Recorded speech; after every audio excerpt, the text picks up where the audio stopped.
What is going on, everybody? Welcome to the Reignmakers live show here, presented by DraftKings. I'm Eric Lindquist. Excited to be talking a little bit of UFC action, not that PGA Tour stuff, even though we do have some great offers going with them over at Reignmakers PGA Tour. Maybe we'll be buying cards of Brooks Koepka here in the near future. Well, it'll be September or so. Wild news coming out of golf here, but we're here to focus ourselves on UFC 289.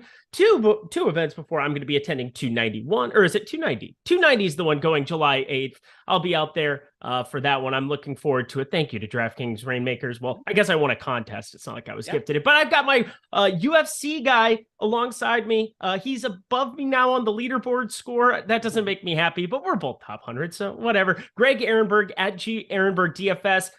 How much do you want to troll me today?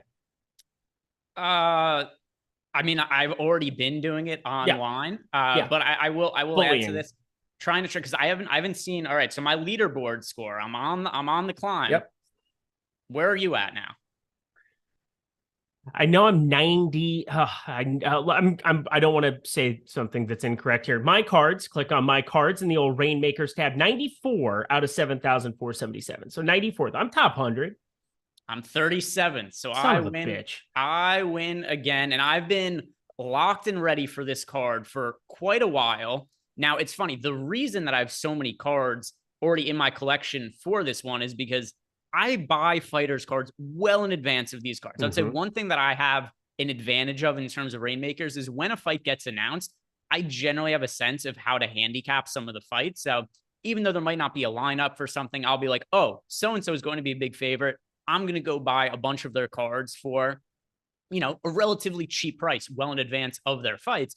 So when Amanda Nunes got booked against Juliana Pena for the trilogy months ago, I was like, I'm buying all of the Amanda Nuneses that are available for cheap. And then as more fights got booked for this card, I continued to buy more of them. So, I mean, I've been like 2 months in preparation for this card. I've got all my cards locked and ready to go. And I've been looking forward to talking about this one with you as well. Yeah, it's going to be a really, really fun one. If you guys don't know Greg, myself, he's kind of pulled me into the UFC Reignmaker streets this season. It's just a really fun gameplay type.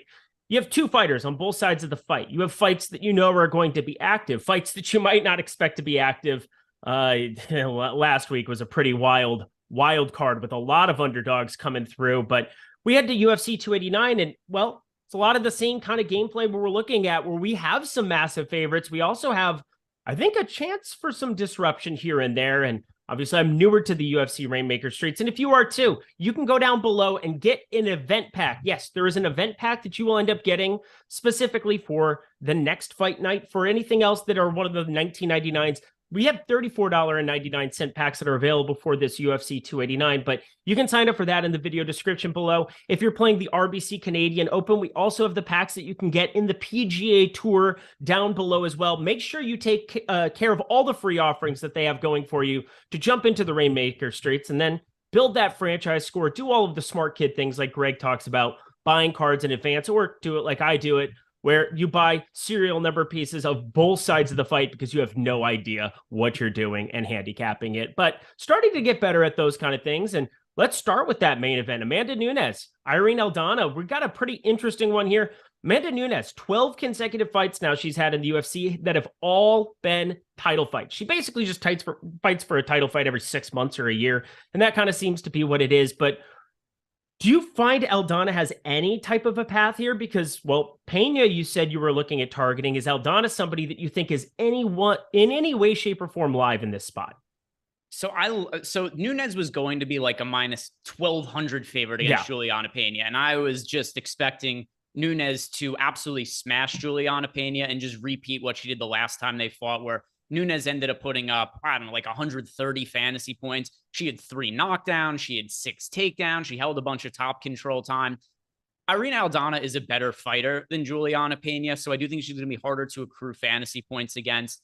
With that said, this should be Amanda Nunes' fight to win. The only question I really have here is, what is she fighting for, right? Amanda Nunes now has established herself as, if not the greatest women's MMA fighter of all time, like at worst, she's top 3, right? You'd have Ronda Rousey in consideration. You have Valentina Shevchenko in consideration, but Nunes has beaten Shevchenko twice already.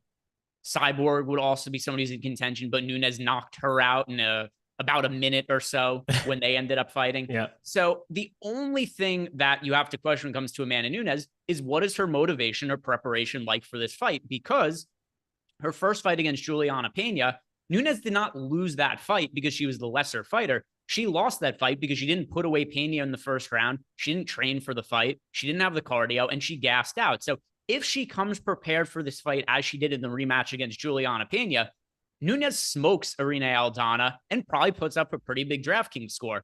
But Aldana's very game. She has cardio. We've seen her fight deep into fights. And if Nunes is not prepared as she wasn't in the first fight against Juliana Pena, there's danger in this fight. So I have to favor Nunes. The only path to victory for Aldana, like you had mentioned before, is that just Nunes is not prepared for this fight, which I can't write off as a possibility because it happened 2 fights ago. But skill for skill, all of the metrics are strongly in favor of Amanda Nunes. She's a much better striker. She has comparable output, but she's much more solid defensively. Irene Aldana gets hit a lot more. She absorbs 5.71 significant strikes per minute to Nunes, who absorbs 2.75. So Nunes does not get hit nearly as often as we see from Aldana. The other aspect too, there's a massive wrestling and grappling advantage to Amanda Nunes. The only concern I have is the cardio, her preparation. So I pick Nunes to win. I expect her to put up a big fantasy score. You asked if there's a path for Aldana. Yes, but it has nothing to do with Aldana. It's just maybe Nunes is over it. She's older and she's ready to retire. She's a second child on the way.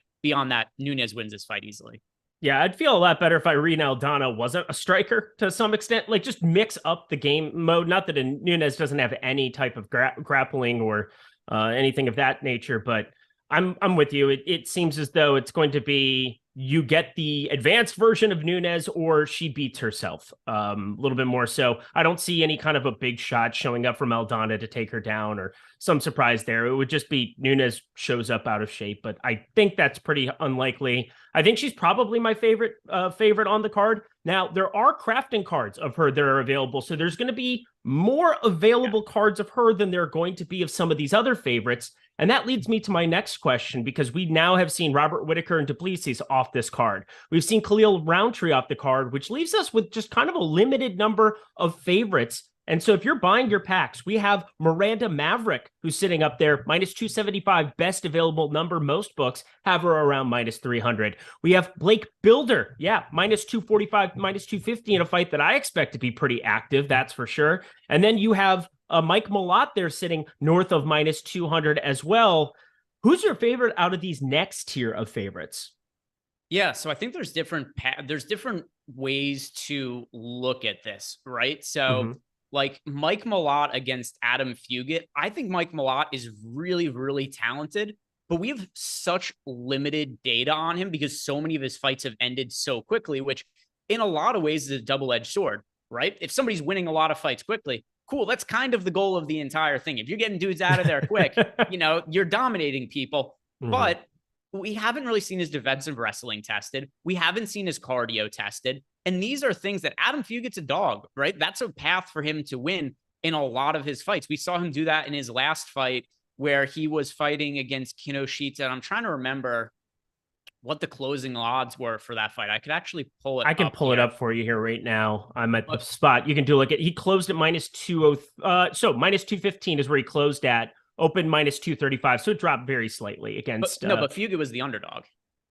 Oh, Fugit plus 277 in his last fight. Yeah. So Fugit was a big underdog in his last fight, and he just grinded out a win against Kinoshita, landed 4 takedowns, and then actually got a finish towards the tail end of the first round. So, I mean, he was just somebody who you see, he could take some damage, he could walk through it. Same, his UFC debut, he fought against Michael Morales, who's a really talented prospect on short notice. And Fugit hung in there until the 3rd round where he ended up getting finished. But before then, he was challenging Mike Morales. He was giving some issues in the wrestling grappling. He was able to control him up against the cage at some points in times. And we just haven't seen Mike Malott tested in that kind of way. Now, what we know about Mike Malott is if he wins, he probably scores a really big fantasy point output because that is what we've seen from him so far. So in terms of what you just mentioned there, it's like, all right, which guys do you like here? I like both of them. I like targeting this fight as a whole. There's a lot of unknowns about Mike Malott. I understand why he's favorited as he is. I can't bet him at this number, but for Reignmakers purposes, I like Mike Malott. And then I also like Fugit as a cheap underdog play to differentiate some lineups, because I don't think there's going to be a lot of people that say have an Amanda Nunes card in the same lineup as an Adam Fugit. A lot of people like myself that have been stocking up on Amanda Nunes, they've probably been stocking up on other favorites. So I think that he's a good fighter to buy for cheap that has potential for a lot of upside. Yeah, something that I've started to do and integrating, talking about the different tiers of contests. And this might be a little bit more, it's not high level. I don't want to give myself that much credit. But one thing that I used to do early on in Reignmakers, and I think was a huge mistake back in January, February, March, is I was buying packs and I was basically consolidating my portfolio and selling a lot of these cheap cards just to unload them. And I basically focused on my main featured cards. I think you should definitely be throwing somebody like that, especially these fights that you think are going to be active. I would have Fugit in some captain spots and some core contests. It's going to be very cheap to jump in. And with these contests being double the size of what they are, at least on a typical card for these fight night cards and Apex cards in the UFC, should you be looking at playing a guy like Fugit there super cheap? And just if you get that high upside spot, where you're going to have some dead lineups on the one side, and you can get Fugit for very, very cheap, for $1, $2 going forward, even if that, and play them in some core contests as opposed to focusing him on your rare contests. Yeah, for sure. And I think there's 3 fights that we really want to be targeting. And already we talked about one of them. And by the way, also this is going to correlate to the favorites. If they score well, if they win, I think they score really well. And the underdogs are also live. Bulldogger already brought up one of them in chat, which we just talked about. I said the Malite fight is a lock. Agree with you. I think it's a really strong fight to target. The other one he said that he's looking at really heavily is the co-main event, which Charles Oliveira against Beneil Dariush. Another really great fight. I expect the winner, especially if it's Beneil Dariush, is going to get the next title shot at Islam Makhachev. Not as bullish on the idea that if Oliveira wins, he's going to get the next title shot, but it could happen. It could happen. It's within the realm of possibility. But another fight where both of them fight balls to the wall, I think the winner should score extremely well. The other one is Blake Builder against Kyle Nelson. Yes. So all 3 of those fights, I expect the winner to score really well. The favorites are who I'm going to be prioritizing, but I don't want to write off the underdogs either when you talked about some of the cheaper fighters that have ceilings that you want to consider playing. Yeah, I love that. You definitely want to just kind of tear it down a little bit. And again, the core contests are pretty big this week relative to what the card cost is going to be. I think that this is something you've noted before on this show when we've done UFC. It seems as though these UFC 289, 290 cards, seems as though the cards are underpriced for those, and then they're overpriced for the fight nights. So I think this is a good one to be buying cards in the secondary market. I think you're going to have positive expected value for your lineups doing that. I bought my 25 packs. I'm just going to kind of stick with that as my typical way of going about things, piece together what I got. I have a Blake Builder legendary. I think I'm just going to be playing that one and moving along with my life. So I'm excited for that.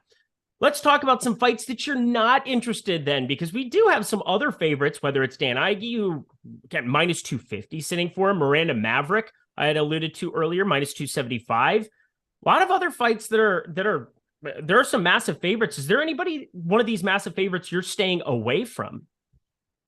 David Dvorak as well, minus 275 with a new opponent there in Steven Erceg, who was supposed to fight in Australia, didn't fight in Australia. He's from Australia, good stuff, but probably the weirdest looking picture that I've seen on a UFC roster in a while. Yeah, does he have a picture on his car, on his Reignmakers? No, but I saw the picture from Marcel, the Twitter guy that you have me follow, and well, then it's on the UFC card. He just looks like a deer in the headlights. He looks like a straight up raccoon. Yeah, I'm trying to figure out actually who the silhouette is of in the Reignmakers card, but I can't really make it out. I know if you go to Jerry the UFC, West. Yeah, if you go to the UFC website, any male fighter that has a silhouette that doesn't have a picture is Michael Bisping. Any female fighter that doesn't have a picture is Ronda Rousey. So there's sick. Yeah, so any fight card you go to, especially on some of the fight night cards where you have fighters making their debuts they don't have headshots of, you'll see Michael Bisping and Ronda Rousey are like 50% of the fighters in the silhouettes in those fights. Bulldogger hit this one dead on. Erceg looks like the sickly Aaron child from Game of Thrones, the one who sucks on this mommy's thing, and he's like 10 years old on the throne, just still breastfeeding. That's so spot on. That he does look a lot like him. That's a very good lookalike call. That was genius. But back to the original question. Any fights that we might be shying away from a little bit on this card? I mean, in terms of what you said about favorite fighters to start, not any of the big favorites, because I do think they all have scoring potential. Like Amanda Nunes, obviously, she could score extremely well in a win. Talk about Mike Malott, Adam Fugit. They could both score extremely well in a win, but focusing a little bit more on the expensive fighters here. Same with Blake Builder and Kyle Nelson, Miranda Maverick, David Dvorak. Dvorak historically doesn't score well in wins, which is definitely a little bit of a concern for me. But I'm still willing to play him just considering how big of a favorite he is. If I had to pick one favorite for the card that I'm maybe lightest on scoring well, it would probably be Nasruddin Imavov. Neither him nor Chris Curtis are historically fighters that score extremely well in fights that go to decision. And then also, if you look at the current, well, actually, there are no odds yet for the props in the fight to go decision, but for me, like I would expect that fight to be somewhere around -160 to -180 to go to decision. So short of that fight ending in the first or second round, I don't think the winner is going to score particularly well. I don't think either of them have a lot of wrestling or grappling upside, and neither of them are particularly super high output fighters either when the fights get stretched out. So we just saw Chris Curtis have a great back and forth fight against Kelvin Gastelum, but still the winner of that fight scored like 65 fantasy points. Yeah. If you look at the strike stats for Nasruddin Imavov, he fights at a slower pace, landing 4.32 significant strikes per minute. He only absorbs 3.81. So while Chris Curtis usually fights at a faster pace, there's no wrestling involved at all in his fights. Chris Curtis has never attempted a takedown in the UFC, and he has a 100% takedown defense. Doesn't attempt takedowns, really sturdy on his feet, doesn't get taken down. So you have a fight that I think is mostly going to play out on the feet, two durable fighters. It's hard to see that one scoring particularly well. So I'd say that's probably one that I'm a lighter on the upside of relative to other spots. We got our guy Jordan Klein behind the virtual glass doing a great job going through the marketplace. You can put together your core, rare, elite, legendary Reignmakers contests on the main screen when you go to the lobby. We can pull up some of the pricings here. Amanda Nunes is still $6.99 even for the UFC card. Pretty wild to be looking at. I'm looking at some of the costs of some, that costs is not a word. The cost of some of these other cards, that's for sure. Let's talk about some of these more competitive fights, because I do have one guy that I'm pretty interested in when you talk about some of these tighter spreads. But we've got like Marc-Andre Barriault sitting there at -150 in a back and forth fight. What you should be expecting with him and Eric Anders here. We have Ari Kilang. We've got going up against Zahabi, who I think is a very talented fighter. From what I've seen, I also like Ari Kilang. He seems like he's a pretty big stud as well. That should be a really competitive fight. We saw it last week with Blackshear. You kind of needed him, whether it was in DFS or in Reignmakers. Pretty wild result there. So you don't want to discount some of these other fights. Is there one of these other more competitive spreads that you find yourself interested in playing one or either side of this week? Yeah, Charles Oliveira and Beneil Dariush. I fully expect that to be a car crash, which is kind of how every competitive Beneil Dariush fight plays out. Think about when Dariush was kind of starting his win streak. If you guys have seen the Beneil Dariush fight against Drakkar Klose, Klose really hurts Beneil Dariush on the feet in the second round. And it was a fight where it looked like Dariush was about to get finished, and he gets up against the cage. Drakkar Klose starts to unload on him, and then Beneil Dariush hits him with a huge counter right and starts to back up Drakkar Klose before he knocks him out cold. So the Beneil Dariush fight against Charles Oliveira, just considering how both of them fight and just constantly move forward, and there's a lot of chaos, a lot of action in their fights, a lot of takedowns. I could see a lot of takedown attempts, a lot of scrambles, a lot of them getting back to their feet, and then just high output striking. So I really like the Oliveira-Dariush fight. I think the winner scores really well. And I favor Dariush. I'm a little confused why the line is getting as wide as it is, because it opened up with Oliveira being, I think, a slight favorite on the initial opening line. Because keep in mind, they've been booked to fight for a while now, right? Because it was a fight where they were supposed to be on UFC 287 initially, I think, and then it got canceled. Oliveira was dealing with an undisclosed injury. The fight ended up being pushed back. So Oliveira opened up in the initial listing. I can't find the betting date on it because the line was pulled down after it got canceled. But I think Oliveira was a -115 the first time they were scheduled to fight. And now Dariush, depending where you look, is as high as a -160 favorite. That's a little bit too wide for me. I think it's reasonable just considering the mileage on Oliveira, how often he's been hurt in some of his recent fights, to favor Dariush, but not to this extent. So I love this fight. It's one that I want to play both sides of, but I do think it's going to be really competitive. Yeah, Oliveira looks like sitting minus 120, or sorry, plus 100 there for him. Dariush minus 120. Yeah, I'm right there with you. I think this is going to be a very interesting fight. Pretty excited for that one. Is that a 5-round main event, or is it a co-main event in that, right? It's the co-main event, not 5 rounds, though. It could be a 5-round one. I don't think they need 5 rounds, so it doesn't really matter that they didn't book it for 5. Let's see, somebody's gonna die. Yeah, let's see what it's like minus 200 to finish in under 2.5 rounds. So it's going to be something like minus 250 to finish inside the distance. So with that in mind, like, I don't think it matters that it isn't a 5-round fight. I still think there's going to be a finish in this spot. So no 5-round co-main event. It's funny. A lot of people like, why isn't this a 5-round co-main event? They only did that for the first time a year and a half ago or so for Nate Diaz against Leon Edwards. And they've only done it a couple times since. So it's like 3 or 4 times in UFC history they've done a co-main event that's a non-title fight as 5 rounds. And now it's become like an expectation. This is a great fight that I would love to see 5 rounds, but I don't think it matters. It'll finish before then. Just wanted to double check because I didn't think it was, but sometimes I miss information or something of that nature. That's for sure. Everybody hit that like button, subscribe button, notification bell. If you're listening to us after the fact, hopefully you have already checked out all your free offerings in that video description box below here on YouTube. Getting yourself that PGA Tour Reignmakers pack, getting yourself a UFC event pack. You get your first one free when you sign up if you have not checked out UFC here yet. That'll be for the fight night next week, I believe, the $19.99 price point here. There are still a couple of packs here. We're just 53 minutes from open of those packs, and somebody usually comes in and snipes them at the very end. So be aware that if you're listening to this soon after, you might be having to buy one of these event packs for $289 here in the secondary market. But that kind of leads me over to some of the pricing here, and it's hard to kind of know what that pricing could look like by Friday, but last week, we saw a lot of events end up getting shut down. And I know you, myself, we came in and we just kind of scooped up anybody that could be fighting somebody on secondary notice. And that leads me to this question. Do you have any kind of a plan for Raquel Pennington, who is expected to be the backup fighter for the main event? Is there anything like that you kind of put into your decision making? Because that would be maybe one of the most undervalued cards on the entire card in the event that somebody gets scratched from that main event. And it's happened more than once. Do you have any kind of a contingency plan for things like that, or when fights get canceled on a card like this?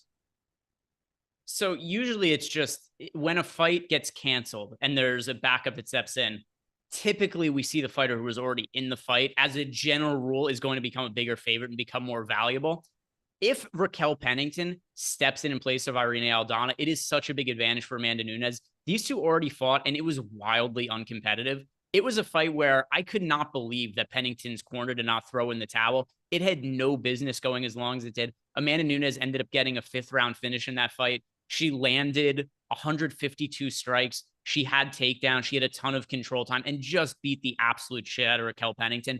It is a fight that I realistically think Pennington, outside of an injury to Amanda Nunes, basically is 0% chance of winning. So if that fight is to happen, any Nunes cards that you're already holding just become so much more valuable. We've already seen this matchup not that long ago, and Nunes scored 1 million fantasy points, and I think Pennington's regressed a little bit since then. All right. Wanted to at least throw it out there for the people, just in case something shows up and you want to be quick to react in the secondary market. If you go to the Reignmakers tab and go to shop and UFC, you can quickly search for any of those fighters. And again, for me, sometimes I'm not the best at handicapping things right away, unless I've already seen that fighter this year. We get something announced like a Billy Quarantillo fighting Damon Jackson that comes through on the wire here right now.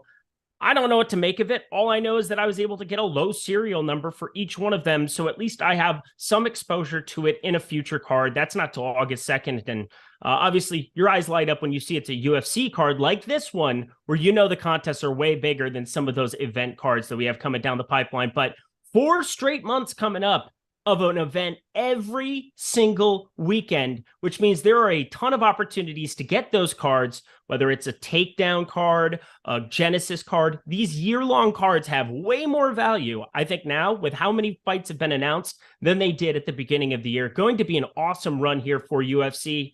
Greg, we've got a couple of minutes left here. Anything about this card that you think we haven't covered yet that we think definitely needs to be addressed before we get out of here? No, not really. I think we've hit on most of the most important aspects of the fight. Like if I was just to run through all of the fights, just going step by step of what I would actually be prioritizing. Amanda Nunes in the main event, Oliveira and Dariush, both sides of that. Mike Malott, Adam Fugit, a lean towards Mike Malott, but definitely playing both sides of it. Dan Ige and Nate Landwehr. I like Dan Ige in that fight. Other spots that are decently high priorities, the Blake Builder, Kyle Nelson fight, and then just his individual standout because they're big favorites, David Dvorak and Miranda Maverick. I'm not totally convinced they score super well in wins, but they're big enough favorites where they should be safe wins for the card. Should be good stuff here, my friend. Don't forget, go over to the Reignmakers tab, get your free stuff. It'll be awesome for you going forward here. And plus, there are a bunch of event gated contests that they have going this week. Event set gated only. That is one where first and second win packages to UFC 292.